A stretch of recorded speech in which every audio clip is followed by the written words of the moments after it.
కోటగిరి వ్యవసాయ market committee chairman గా గైక్వాడ్ హనుమంతు ప్రమాణం అట్టహాసంగా జరిగింది. ఈ ప్రమాణ స్వీకారోత్సవానికి MLA Pocharam Srinivas Reddy, Agros corporation chairman Kasula Balaraju హాజరయ్యారు. రైతుల సంక్షేమానికి నూతన పాలకవర్గం పనిచేయాలని పోచారం శ్రీనివాస్ రెడ్డి సూచించారు. రైతులు బ్యాంకుల్లో రుణాలు తీసుకోకుండా డిపాజిట్లు పెట్టే పరిస్థితి రావాలన్నారు. పొలాన్ని నమ్ముకున్న వారు చెడిపోరని, భూమి అమ్మిన వారు చెడిపోక తప్పదని వ్యాఖ్యానించారు. అలాగే బాన్సువాడ సెగ్మెంట్ రాష్ట్రంలోనే అత్యధిక వరిధాన్యం పండించే నియోజకవర్గంగా నిలిచిందని చెప్పారు పోచారం శ్రీనివాస్ రెడ్డి.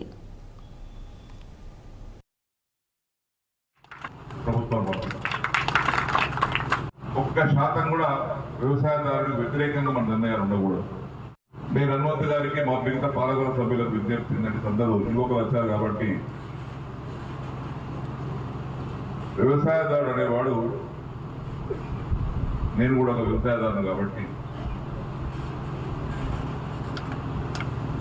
చాలా ఎత్తుకొని తిరిగేటువంటి రోజులు రావాలి.